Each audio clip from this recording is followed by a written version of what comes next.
çfarë sipas konceptit apo sipas kuptimit islam do të thot devijim pas udhëzimit, apo kur mundemi të themi se një njeri ka devijuar, ka lajthitur, është larguar nga rruga e drejtë pasi që ka qenë i udhëzuar. Largimi nga dhuntia e islamit që ta ka dhuruar Zoti, e cila është dhuntia e Zotit, jo merite jonja.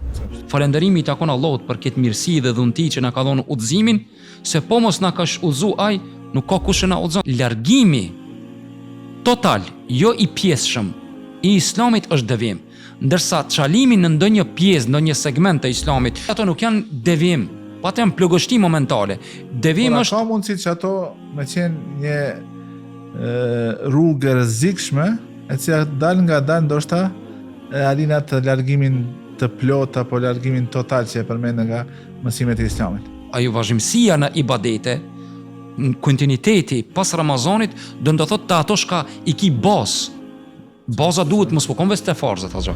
Kjo atëherë hin në suazat e devijimit, për arsye se ti nuk e dia ky ymër që me taku Ramazanin tjetër edhe me lexu fjalën e Allahut, apo me dal në namaz në xhami, apo me pas pjesë për bërse dhikrin. Cila sipas teje është mënyra më e mirë që njeriu edhe jashtë Ramazanit me vazhdu me e kriju një ambient të tillë i cili ndihmon që ai të jetë i përpikt në zbatimin e adhurimeve dhe ibadete. E ti, nëse e kupton se ti je në mesin atyre që Allahu ka dashur me udhëzu, kjo do të qenë një motiv, një nxitje që ne me punu, me ripërtri imanin ton. Një ndër faktorët e devijimit që e cekam deri tash jemi duke bashkëbisedu, është ajo mendjemallësia, refuzimi të vërtetës, mbi vlerësimin dhe në vlerësimin të tjerëve. O rrotulluesi i zemrave, bën e zemrën time të çndrueshme në fejen tënde.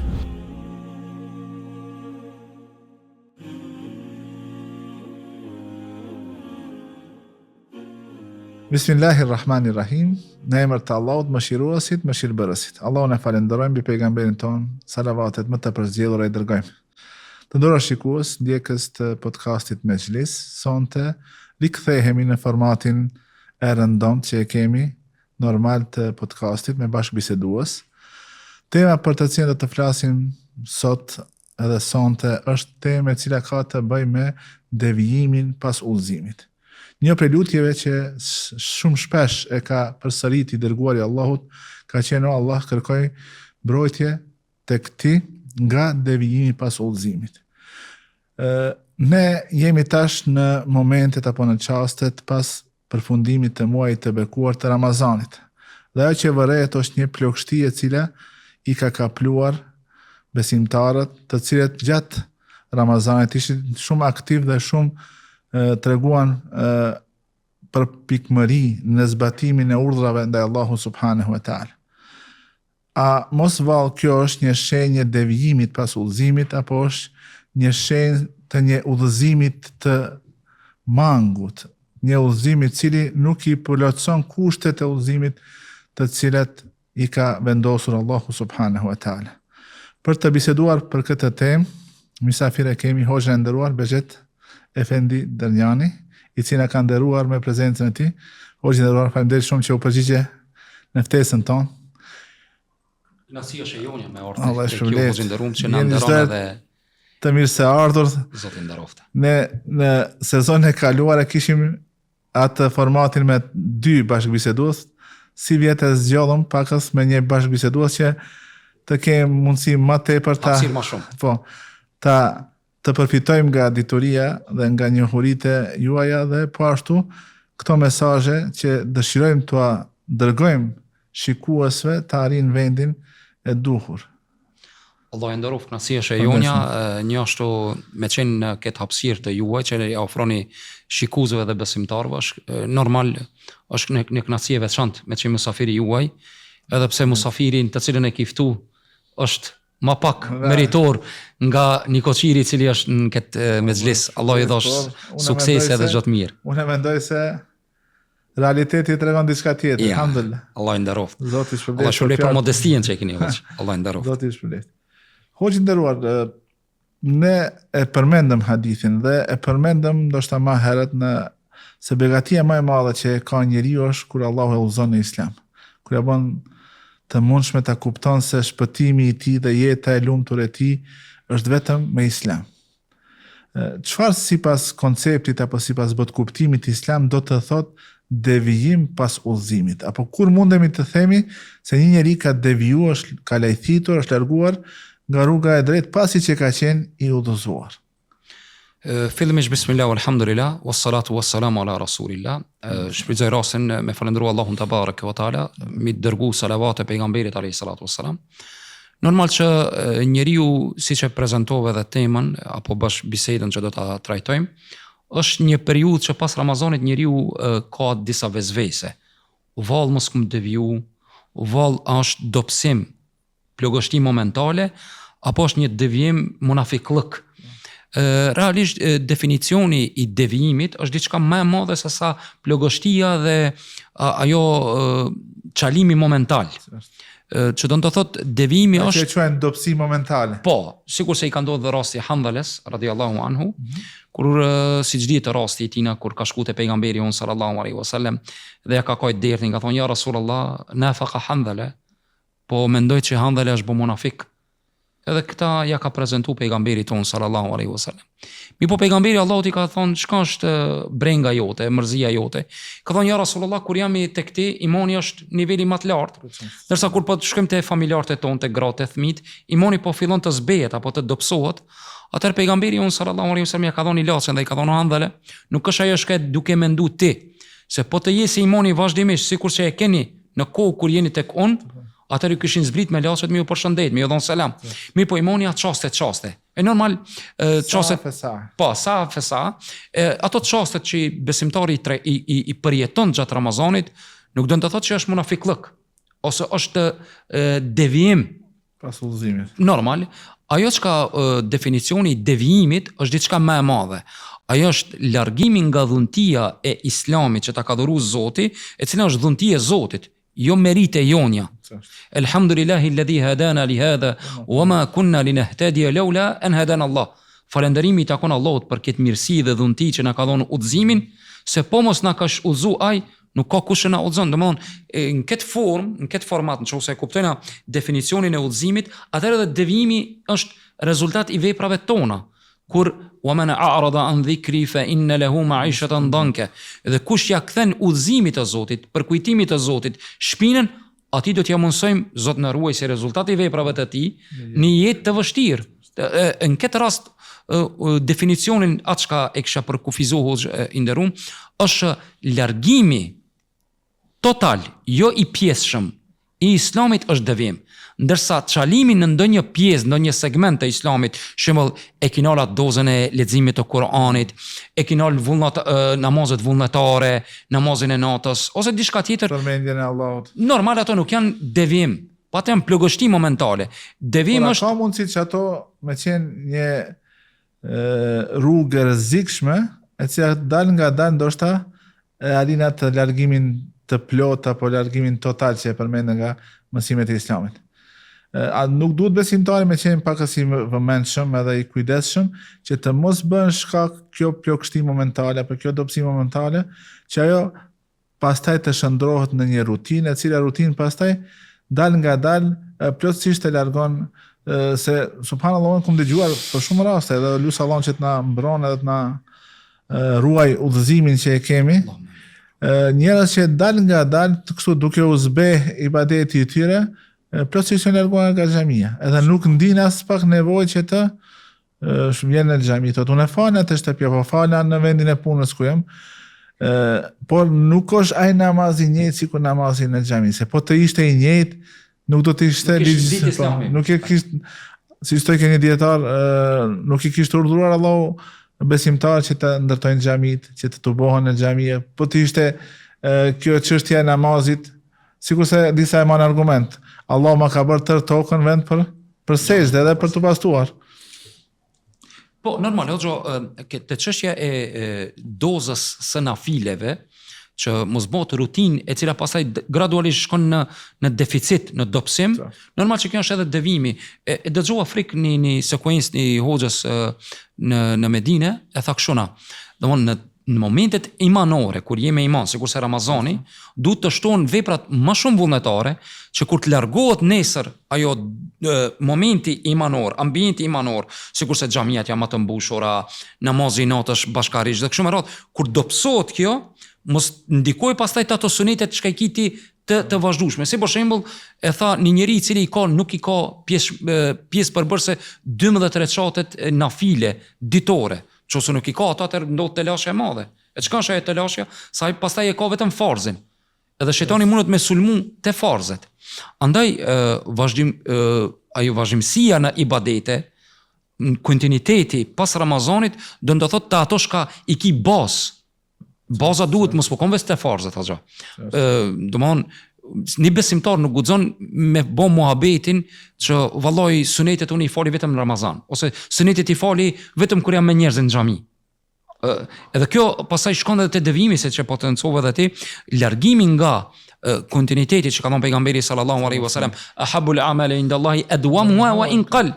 Domthon t'ja bësh vetes një obligim. Shembull, unë kushtimisht kam e lexuar gjatë vitit, nuk muj ndoshta çdo muj me bë hatme, po çdo ditë do ta lexoj nga 2 faqe të Kuranit, ose 10 ose kështu me radhë.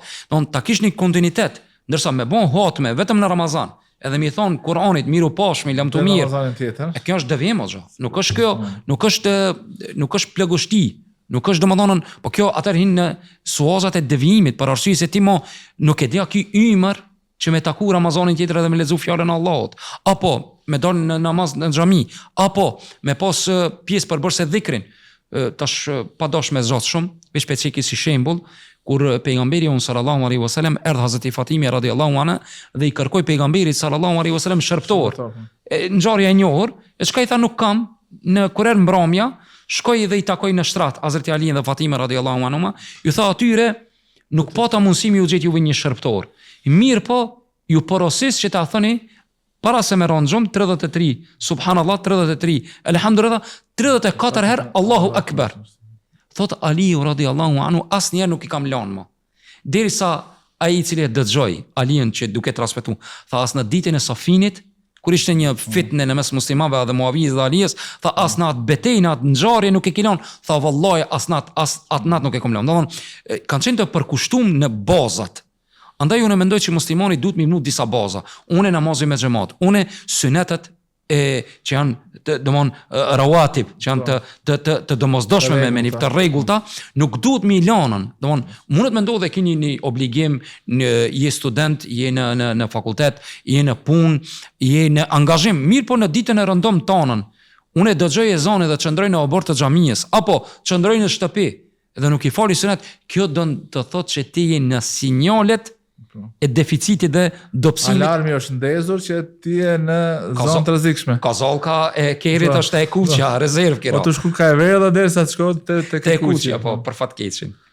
Hoxhë nderuar, ti e tregove shumë mirë që ambienti është një element ndihmës për njeriu që të mbetet i përqendruar në adhurime dhe në ibadet dhe në rrugën e drejtë të udhëzimit. Cila sipas teje është mënyra më e mirë që njeriu edhe jashtë Ramazanit me vazhdu me e kriju një ambient të tillë i cili ndihmon që ai të jetë i përpikt në zbatimin e adhurimeve dhe ibadeteve? Shoqëria e mirë apo shoqëria me Kur'anin? Sebepet janë të ndryshme u gjenderum. Domethënë në aspektin e krijimit të ambientit, njeriu duhet vetvetiu ta krijojë një standard me të cilën do të jetoje. Domthon ata të cilët janë momental, tham drejtën nuk janë produktiv, edhe në aspektin e sportiv, po edhe në aspektin tregtar, po edhe fetar. Shembull, kjo nuk është sprint, kjo është maraton. Po kjo është maraton. Që thënë pleshit kjo udhë gjatë, që thënë shkopjançe. Tregoj një hoxh ishte një ditë faqe të ndërprerje. Jo, asesi hoxh bash bisedim është. E ishim me vizitun xhami edhe u fal mas me Yacin e falem. Edhe kur e mbarum namazin u kthyem, edhe u takum, ta dish se mihrabi është are gjatë. E ka për qëllim domethënë se është një punë e vazhdueshme që duhesh me dëshmu vetën tonë. Edhe mihrabi thot nuk le pa risk. Subhanallah. Por duhesh ta di se kjo duhesh me i bë devam, edhe duhesh me qenë është are gjatë, domethënë udhë gjatë që. Po ne vazhallarë kjo një motiv. domethënë qëllimi ishte ai krijimi i ambientit, domethënë në pikat e të cilat duhet besimtari ta mendojë, është vazhdimisht duhet mos ta mendojë vetëm atë problematikën e shembull vetëm u konën musliman sezonal, mu kon musliman në xhami, jo jashtë xhamisë. Po ajo shka ndikon, e para që po thënë ti, është shoqëria e mirë, që ka thënë Muhamedi sallallahu alaihi wasallam, njeriu është në fenë e shokut vet. Andaj le ta shikoj secili prej jush kanë e merr për shok. E dyta është vazhdimësia nëpër mezhliset e hajrit. Shembull me kriju ambientin ti si dos tonë nëse ki hapësirë në qytetin ku jeton, në vendin ku jeton, ta kish shoqërimin nëpër mezhliset të dhikrit. Shembull dituri, lexim të Kuranit me mësu, nëse nuk je për atyre që e din leximin e Kuranit, apo të shkosh nëpër ligjërata, domthonë vazhdimësia për me majt këtë imanin duhet me ushqy. Një hoz tha, e dëgjova tha, vetura kur na met pa derivat, pa naftë ose benzin, ne mundon në stacionin e parë pompave. Shembull kur telefonin na met pa e mush, mundon me gjetë adapterin. Kena preokupim kryesor, duhet me mbush kerin, duhet me mbush telefonin. Una habit na tha çish ta dikush ta jeton tha tan muin me një xhumo. Edhe me disa xhumo. E kontinuiteti e vazhdimësia e krijimit të ambientit imanor. Shembull, elhamdullah në shkollë. Nuk e ka në mes të prioritete, kjo është. Po, se ne fatkeqësisht janë bërë disa gjëra brendamta, ndoshta mos i quaj banale, prioritet, ndërsa këto çështjet me rëndësi i kina lënë në hares. Unë padosh më bo lokalist, o zonë, jemi Shkup, dhe Shkupi e ka një mirësi të madhe që besoj që duhet me na lakmu qytetet e tjera dhe shtetet e tjera, ndoshta po foli aty ku flitet shqip, ose në Shkup shembull kemi ligjërat javore në xhami të ndryshme, mundi me thonë jo një ditë, për një ditë jo një ligjërat, po për një ditë mundi me pas disa ligjërata në xhamia të ndryshme, që kjo është çdo ditë ka ligjërat në ndonjë xhami. Po, aty është qëllimi. Për shembull, ai i cili e ka dëshirën një hoz, mënyrën e ligjërimit, metodologjisë dhe shumë rreth, e ka hapësirën e krijimi i ambientit. Për shembull ti ta bësh me vetveten tonë, e unë të hanën kam shku te filan hoxha. Shembull jam i lirë të hanën. E ta shtish në programin. Unë do të shoqërona me filan shoqërin, shembull koleg të shkollës dhe shumë rreth, shembull do ta pini kafe dhe do ta trajtojmë një temë aktuale, shembull çështjes fetare, shembull Ramazani, agjerimi i 60 ditë shevalit, me trajtu këtë temë. Mendoj që mënyra për me vazhdu me kriju ambientin është shoqëria e mirë, prezenca nëpër mezhliset e hajrit të hoxhallarëve, dhe 3 mendoj leximi i materialeve islame. Shembull, për fat keq ne sot jemi bë njerëz të cilët jetojmë me doza të përkohshme. Edhe të leximit, shembull. Ne sot edhe podcastet për fat keqin nuk dëgjohen shumë ose nuk shikohen shumë, nuk është qëllimi te kritika, po dëshirë kanë ato sekuencat e shkurta. Bile mu kanë 60 sekunda nuk e dëgjon. E ka 25-30 sekunda. E kjo nuk guxon muslimonit ta kejse pjesë përbërëse. Jo, unë du me sos një libër. Bile unë shpesher vëllezërit musliman praktikant, ju thon fal cilën libër e ke lexuar ti prim fillim deri në fund. E ke lexuar për shembull Nektarin e vulosur të xhenetit me jetën tonë?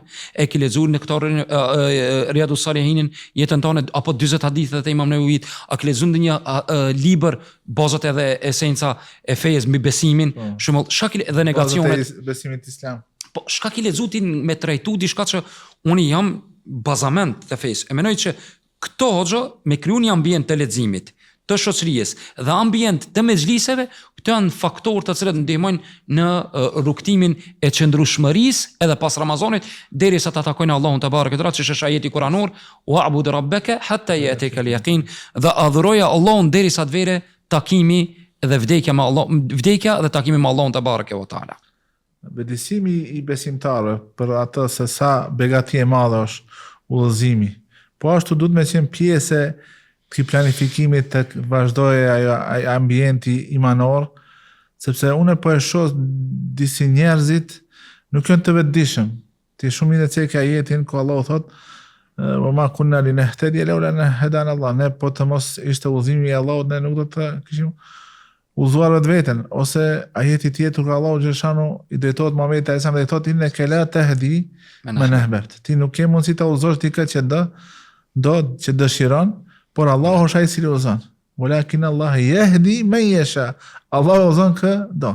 E ti nëse e kupton se ti je në mesin atyre që Allahu ka dashur me udhëzu, kjo do të qenë një motiv, nxitje që ne me punu, me ripërtri imanin ton, me vazhdimisht me bë update me këtë gjuhën, me përditësu imanin ton, që të jemi më të përballueshëm dhe më stabil dhe më qëndrueshëm në përballje me sfidat e shumta, se ne siç e dinë ti hoxh, përballemi çdo ditë me sfida të ndryshme, sprova të jetës ekonomike, shëndetësore të ndryshme që njëri mundet me deviju për një shkak të ndryshëm. Për një shkak të ndryshëm, prandaj nëse ti nuk je i kujdesshëm, nuk kujdesesh për imunitetin tënd, ta quajmë kështu. Po, gjatë dimrit nuk veshësh matrash, ftofësh. Po, sigurisht që Allah na bëftë shumë, domethënë këto pika janë shumë e rëndësishme ndëror shikues që të ne shohim në shkupin ton, edhe pse ka hoxhalla që janë të përpiktë edhe në vazhdimsi mbajnë ligjërata, e shohim një zbehje tek xhamati, sikur se ne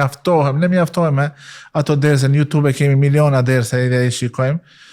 Përqeti YouTube-os edhe i xhamit dallar. Pikpyetje e madhe ai shikojnë, siç e the edhe ti, më mjafton me 25 sekonda ose 30 sekonda, 30 sekonda, 9 sekonda. Po, për fat 5 sekonda, ndërsa një ligjërat të plot prej fillimit deri në fund, ndoshta kanë kaluar vite që nuk e kanë dëgjuar. E kjo është një fatkeqësi shumë e madhe. Madje është bërë trend, hoxhallarë i thonë shkurtojni hutbet. Vish me hip edhe me zbrit. Po. Më shkojnë ndërmend një herë me hip, me thonë, a doni hutbën e shkurtër? Elhamdulillah, wa salatu wa salam rasulillah, assalamu alaikum wa rahmatullah, dhe zbrit poshtë. Allah i të knasht, Allah i të dashtë bereqet, ja. Hoxha, mundesh me përmend ndonjë shkak që nga konteksti bashkohor ku jetojmë ne, që është më i rrezikshëm, apo faktor më i rrezikshëm që njeriu të merr rrugën e devijimit e të largohet nga rruga e drejtë e udhëzimit? Tham drejtën gjatë pyetjes më kujtu një hadithi pejgamberit sallallahu alaihi wasallam, ku i dashmi Zotit e ka cek që Allahu nuk do t'i fusë në xhenet ata persona, ata njerëzi, të cilën në zemrat e tyre kanë menjëmallësi. Një ndër faktorët e devijimit është menjëmallësia. E sahabët e vetën, ja Rasulullah, a mos hinë në menjëmallësi që njeriu mu duk i bukur, i pashëm, i pastërt? Jo, pejgamberi sallallahu alaihi wasallam i tha, jo, inna Allahe jamilun wa yuhibbul jamal. Allahu është i bukur dhe do të bukurën. Mirë po tha, menjëmallësi është ghamtun nasi wa batarul haq. Domthon neglizhimi apo nënshmimi i njerëzve dhe refuzimi të vërtetës.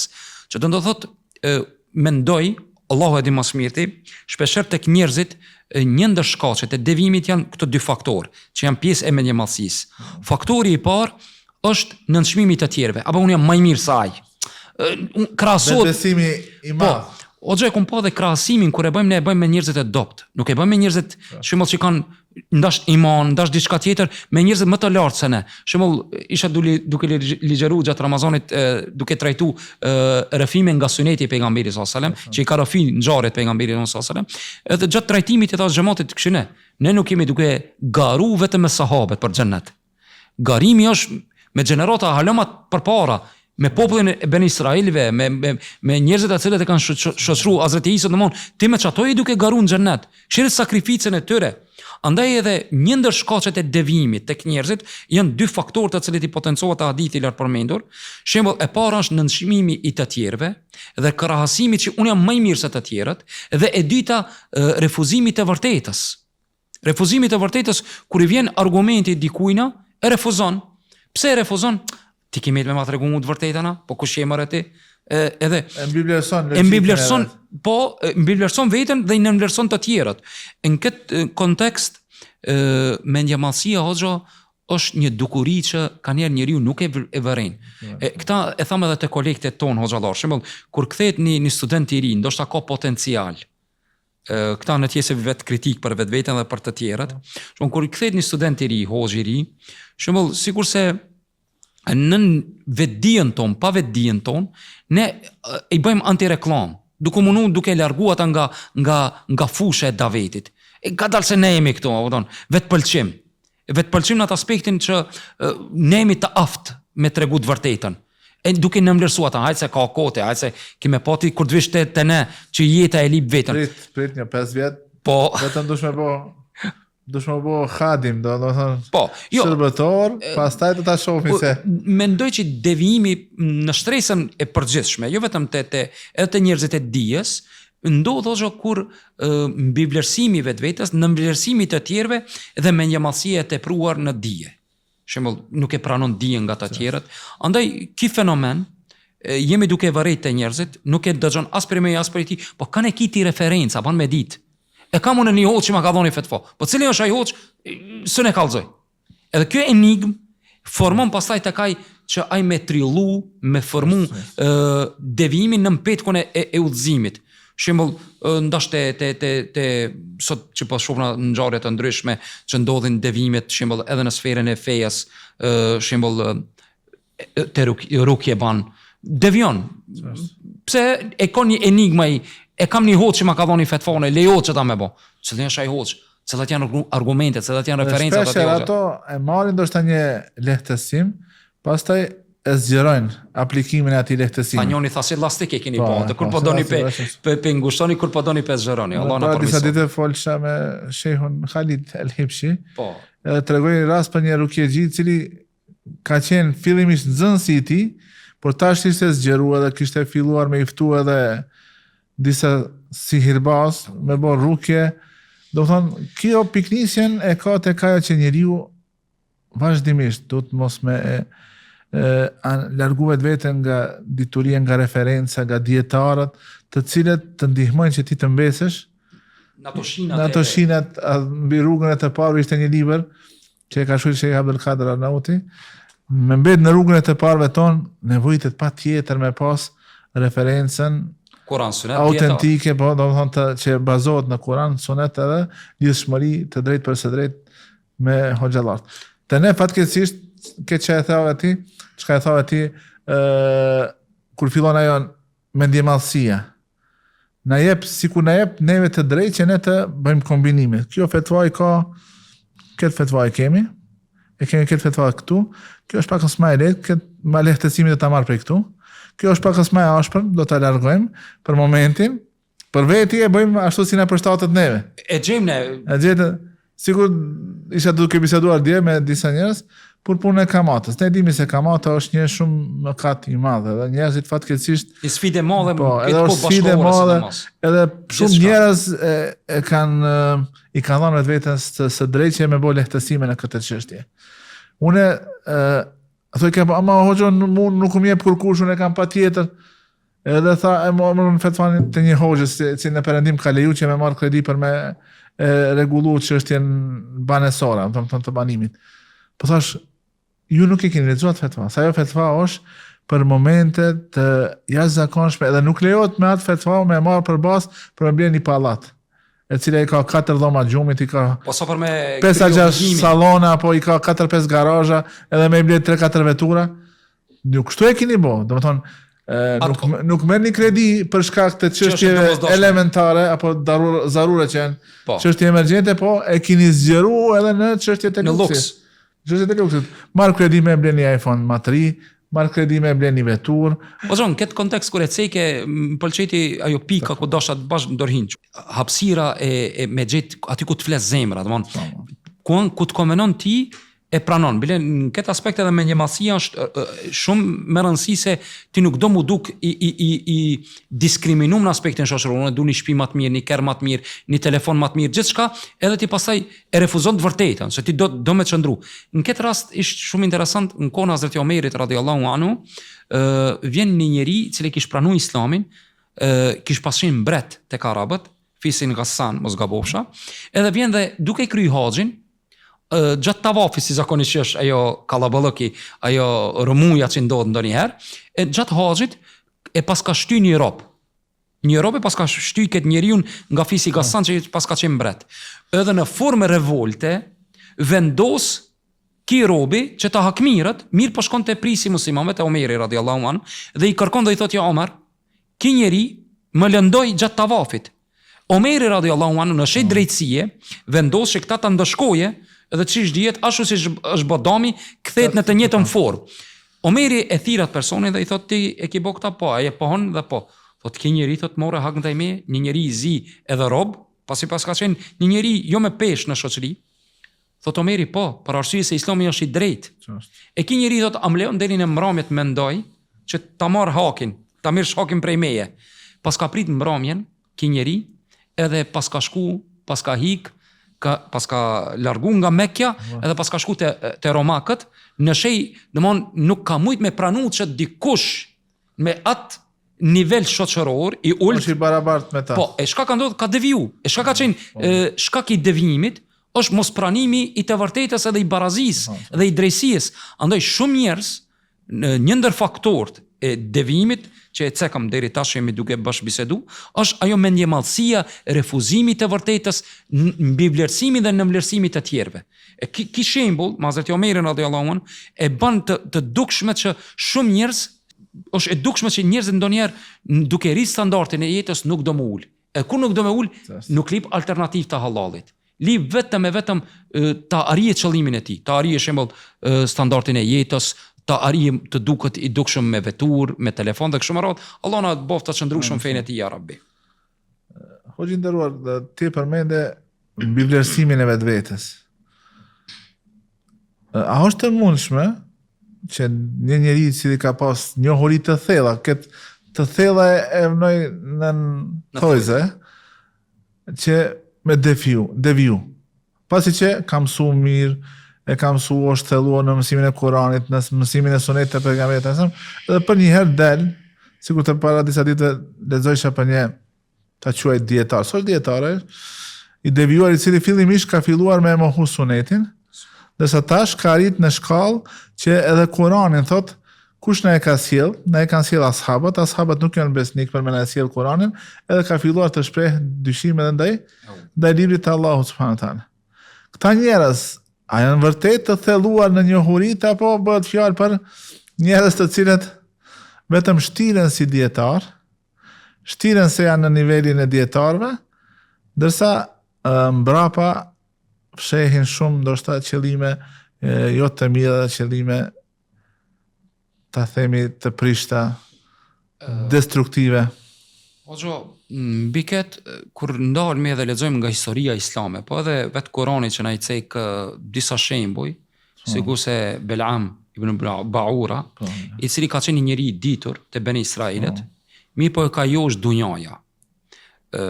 Allahu inshallah na bën të çndrueshëm, para arsyes se edhe në fillim e cekam edhe ajetin dhe hadithin që shysh e cek edhe ti, ku falëndërimi takon Allahut që Allahu na ka udhëzu, kjo janë dhunti e tij. Pastaj edhe Aisha radhiyallahu anha ku tregon për hadithin e njohur që prej lutjeve më të shpeshta të pejgamberit sallallahu alaihi wasallam ishte o rrotulluesi i zemrave, bën e zemrën time të çndrueshme në fejen tënde. Andaj edhe duke filluar nga kjo, shohna që ndonjëherë fillon me sinqeritet vepra, mirë po gjatë rrugtimit njeriu mundet ta joshe dunjaja, ta joshe diçka dhe të devijoje. Edhe këta edhe njeriu i ditur ndodh, siç dihet edhe tek sahabët, ka pas njeri i cili ka ardhur dhe ka pranuar Islamin dhe ka qenë Kitabul Wahy, që ka ndodhur ai rasti shkruesi i shpalljes, ka ardhur dhe ka pranuar Islamin dhe ka qenë shkruesi i shpalljes, mirë po Zoti i Madhëshëm kur ai ka deviju për x shkaqet, sebepet, ka ndodhur ajo e papritura që edhe toka nuk e ka gëlltit.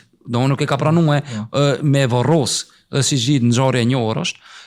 Mirë po ajo shka neve nga historia na tregon, historia e kaluar, edhe kjo duhet të jetë motiv për neve që të marrim mësim nga historia, se historia mund të përsëritet. Është Belam ibn Baura ishte një njeri i ditur te Ben Israilet, i cili kur erdhi dunjaja dhe pesha e parës, shkoi me këshillu, mirë po për fatkeqen nga këshillues u bë përkrahas. Andaj edhe ne sot duhet ta kemi këta që faktor në devijim nuk është vetëm mosnjohuria dhe dituria, po kanjherë është edhe keqpërdorimi i asaj diturie. Domethënë kemethali al-himari yahmilu asfara, shembulli atij i cili Allah e ka thënë sikurse gomari që i bart librat. Andaj edhe dia nëse nuk futet në praktik, nuk mobilizon frikë respekt ndaj Allahut, nuk mobilizon mbikëqyrjen e Allahut, nuk mobilizon atë që njeriu të jese aktiv i vazhdimisht, atëherë njeriu mund ta çojë devijimit. Se andaj hoxha kjo është një këshill për vetveten fillimisht, po pastaj edhe për shikuesit edhe gjithë ata të cilët na shikojnë dhe na dëgjojnë, është ne duhet të mundohemi vazhdimisht të kërkojmë prej Allahut qëndrueshmëri. Se dituria rastisht edhe në namaz, çdo rekat themi ihdina siratal mustaqim. Do të thonë udhëzimi është një proces i vazhdueshëm, nuk është diçka që mbaron një udhëzuar dhe u sos puna. Raste të shumta, shembull në histori shohna që pas udhëzimit ka ardhur devijimi, nuk ka qenë vetëm mungesa e dijes, po ka qenë mungesa e sinqeritetit, mungesa e asaj që ai nuk e ka praktikuar, atë çka e ka predikuar apo e ka thonë që Allahu na të rregjë vërejtjen dhe ku thot në ajetin kuranor ja ju alladhina amanu lima taquluna ma la taf'alun kabura maqtan 'inda Allahi an taqulu ma la taf'alun. O ju të cilët keni besu, pse pe flitni, pe thoni atë të cilën nuk e veproni, me të vërtetë është e madhe tek Allahu nëse thoni diçka dhe ju nuk e veproni. Andaj te njerëzit që devijojnë ka ndonjëherë fshehësina të shumta, një ndër ata është edhe te njerëzit e ditur e kena për qëllim, është tek ata dëshira e famës, dëshira e pasurisë, jo në mënyrë të lejuar, dhe dëshira e asaj që njeriu të jese vazhdimisht në piedestalin, shembull, vetëm ai të dëgjohet, vetëm ai të shikohet. Edhe kjo është faktor shumë bazë që edhe te njerëzit e dijes, kjo vlen edhe për hoxhallarët që mundën të devijojnë, sikurse rasti i Belami ibn Maurës, edhe raste të tjera në historinë islame që ndoshta nuk është edhe e rënit kit me ramicik, po në kohën bashkëkohore audienca është fitne. Audienca në njeri kur hip lart, ne ta di që kjo nuk është rezultati i joti.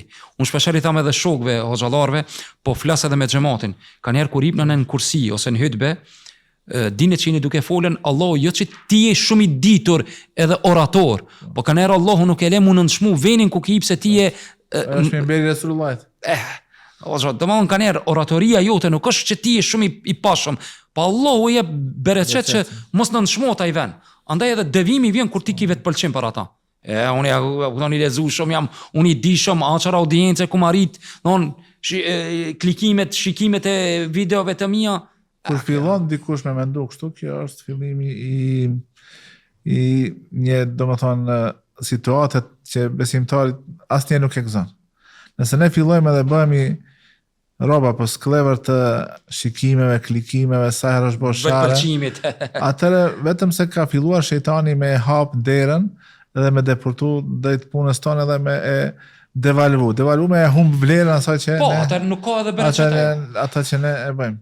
Përkundrazi, dituria islame është ajo që njeriu jep bukuri, është stoli për besimtarin, e cila manifestohet në forma të ndryshme të shprehjes së falënderimit ndaj Allahut, edhe në formë të ndryshme të madhërimit të Allahut subhanahu wa taala. Jo rastisht Allahu kur flet në Kur'an për dietar çka thot, inma yakhsha Allaha min ibadihi ulama. Askur sikur dietarët nuk ka frikë, nuk ka droje. El khashye e ka kuptimin e vetë përmbajtjes dhe drojes që e ka besimtarin ndaj Allahut, e cila është e zbukuruar me madhërim të Allahut subhanahu. Prandaj dituria nuk është vetëm siç ka thënë pejgamberi sa liumari bihi el juhala el ulama wa yujadi bihi as sufaha. Me u krenu, me u lavdru para të diturve? Jo, me bo debat me të diturit apo me u lavdru para ata që janë të pa ditur. Edhe ka thonë kush e vepron apo kush kërkon diturin me këtë qëllim, lem jeri raihat el xhennet, nuk ka për ta ndier aromën e xhenetit. Është domethënë vetë një situatë e cila mundemi ta quajmë kështu një përplasje e pamundshme ku dituria bëhet shkak që të dikush të rritet me ndjemallësia, nuk bëhet shkak me urit ibadeti. Alarmi mundes, sikurse hadithin që e potencova, po dhe hadithi i mirënjohur me 3 persona të cilët do të ndizet zarmi i xhenemit, një ndër ta me lexuesin e Kuranit, i cili kur ti thoj Allahu pse e ke lexu, u thon me kuptoj njerëzit. Jo, thotë ti ke lexu që të thon zonin e bukur, tash në kontekstin ton po thon ligjëratën e bukur, sen nëse është ki, atë Allahu subhanahu taala zgjeson atë vepër. E ke marr meritën dunjë, shikimet e ke marr, klikimet i ke marr namin dunjë, heja me ty atar futën në xhenem, zot na ruaj. Andaj në këtë kontekst është një vërejtje shumë e madhe për gjithë që devimi nuk vjen vetëm te njerëzit e paditur, Po kjo mund të marrë te njerëzit e ditur, sidomos kur e neglizhojnë veprën. Aktivizimi i diturisë me veprim, ajo është produktive dhe e dobishme edhe në botën tjetër. Në Islam dituria, fjalët edhe praksa janë diçka që vazhdimisht paraqiten në mënyrë të kompletuar. El imanu qawlan i'tiqadun bil qalb. Se faktikisht nëse ti diturinë e ke, edhe ke vetëm me fjalë, a nuk e ke veprën, ti nuk je në rangun e dietarëve, se dietari është ai i cili i zbaton krejt këto aspekte të diturisë.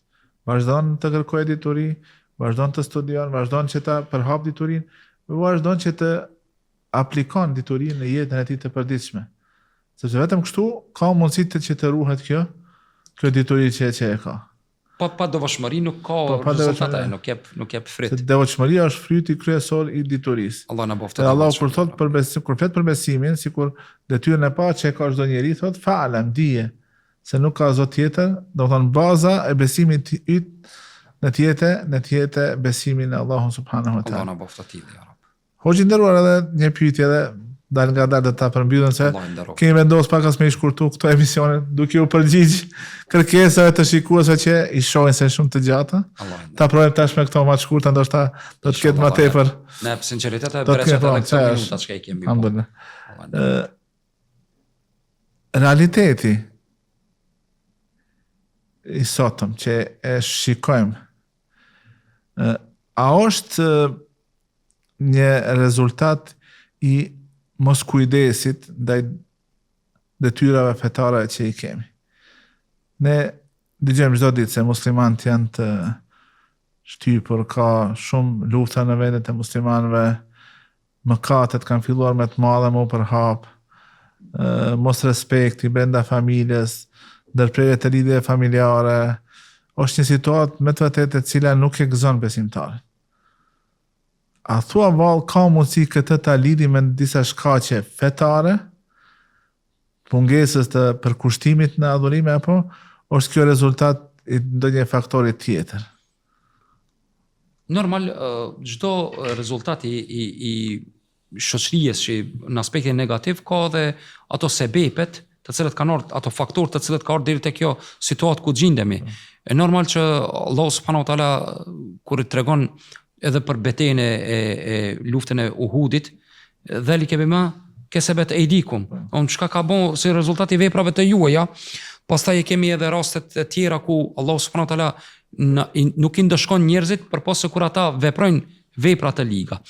Për këtë ngjarje apo për këtë pyetje që e ceke, është interesant që muslimanët sot janë largu prej këshillave të Allahut dhe porosive të pejgamberit sallallahu alaihi wasallam.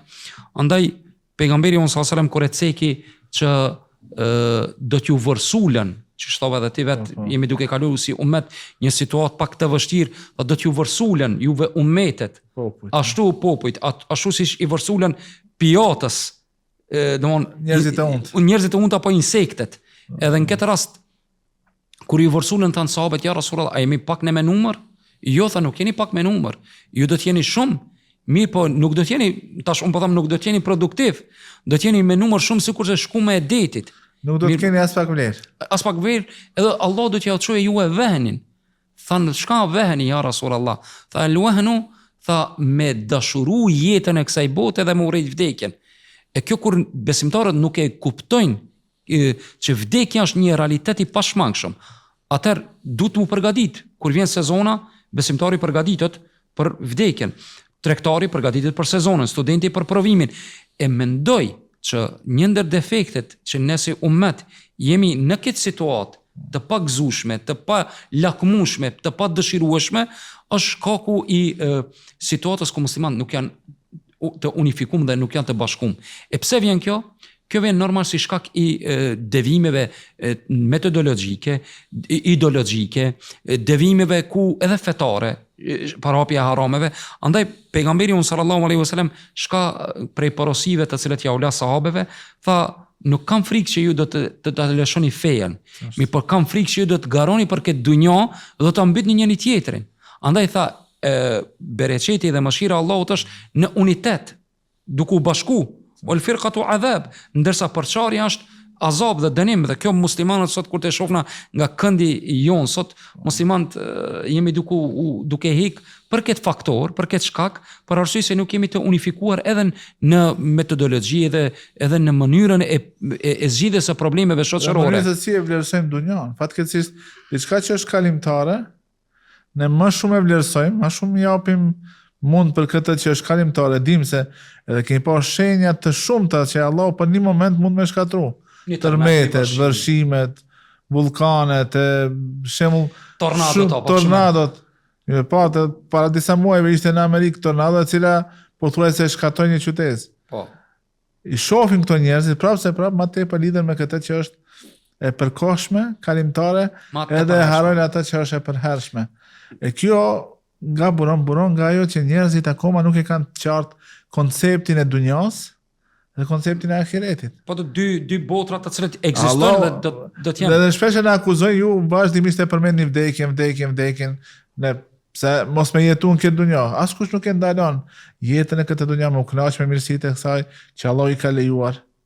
Por qëllimi është që njeriu ta ndërton konceptin e jetës së tij për me fitu më tepër, me shfrytzu këtë dunja për me fitu prej mirësive të Allahut. Diçka që është e përhershme. Ti mundesh me investu në shëndetin tënd, po në këtë dunja Allahu askujt nuk i ka dhënë përjetësi. Kullu nafsin dha'iqatul maut. E fejmit të fehumul khalidun, Allah i thot pejgamberit, nëse ti vdes, ata do të jetojnë përgjithmonë. Kur ja dashurit ti ja përmend. Ja ka caktu vdek, inë ke me jetun, ti ki me vdek edhe, ti i vdekshëm dhe ata janë të vdekshëm. Kjo është se njeriu vetëm nëpërmjet islamit, besimit, ka mundësi me ndërtu konceptet e drejta dhe sakta, po, edhe paraspeshën ta vendos në mënyrë të arsyeshme, në mënyrë që sikur se jo rastisht Allah na thotë fela takilun, a nuk mendoni pak, a nuk analizoni, a nuk i matni sendet ashtu si duhet. O Zot, këto muhabetet apo shembull që i cekë edhe ajetet, është normal sicili prej neve e gjen veten dikon. Shembull, unë them ti si musliman, unë kur foli me bashkëbisedues xhamat dhe kështu me radhë, them këshire ti me çka kontribon në unifikimin edhe atë hallin që e kanë muslimanat. Shembull ti a munosh pasuri me fitu me halal. A ndalesh me fëmijën tan me lexu ose me dëgju një ligjërat. Qoftë edhe 5 minuta. Unë mendoj këto dame të cilët i kemi si ummet, apo devijimet janë rezultat i mos aktivizimit ton shoqëror. Shembull ndash në shtëpiat tona, ndash në xhamiat tona, ndash në për institucionet shkollore arsimore. Ki trekënshi i problematik që është, domethënë unë e quaj aspekti shoqëror, shtëpi dhe arsim, shoqëror e kam përcjellim këtu është edhe xhamien, apo për feve tjera edhe në koftë edhe kishat, edhe pse nuk kemi ndoshta përbashkët në atë aspektin fetar, mi për në konceptin e organizimit të jetës, si ditë sheriati. Po, sheriati va ka garantuar edhe të drejtën e manifestimit të fesë së tyre, si ditë të krishterëve dhe të shifutëve, sinagogat, kishat, jo ka garantuar që ti kenë.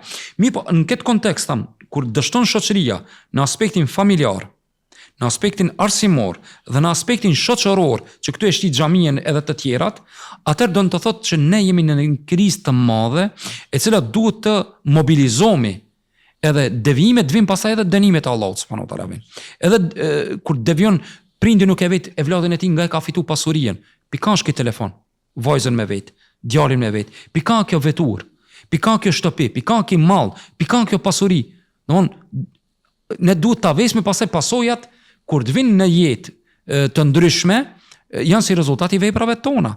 Andaj edhe ummeti islam është duke çalu, është duke u pengu në realizimin e asaj të drejtës që Zoti na i ka pru këtë sheriat, është çalimi në të drejtën e fejes, shembull duke manifestuar me dituri, me pasuri, me edukim, dhe këto sot si musliman ne jemi duke pa mos unifikimin e muslimanëve në baza të shëndosha që Allah na thret wa'tasimu bihablillahi jami'an wa la tafarraqu, të gjithë bashkohuni për litarin Allah dhe mos u përçanu. Do të vetë kur unë jam atë Allah. Idh kuntum a'da'an. Kujtojeni begatin kur ishit ju armiq, pastaj u bëri si një trup, si një popull i cili pasi që kanë jetuar me shekuj në armiqsi, në vllavrasje, në vëllezër dhe e kanë përhap dritën e besimit në Si mbar lidh në botën. Medinë shembull, çfarë para ardhes së Islamit, siç janë pra Ausi dhe Khazrexhi, me ardhen e Islamit shërohet ai problematik dhe pejgamberi sallallahu alajhi wasallam i ka nxit shpeshherë kur ka ndodhur në ndonjë mosmarrëveshje që qetësohen, siç lidh në shumë ngjarje të ndryshme, ose unë kisha thonë me një fjalë, ne kemi nevojë si ummet të unifikohemi, të bashkohemi rreth bazave të përbashkëta, sidomos në këtë situatë ku është duke kalu ummeti e konkretisht muslimant në lindjen e mesme, këtë rast në Gaza, është domthon ne të unifikohemi në pikat e përbashkëta, të debatojmë edhe të aty ku nuk pajtohemi, mirë po me urtësi dhe me mençuri, me njerëzit e ditur dhe jo njerëzit ignorant. Se qëllimi është së bashku me fitu xhenetin, nuk është qëllimi që Ti çojmë njerëzit.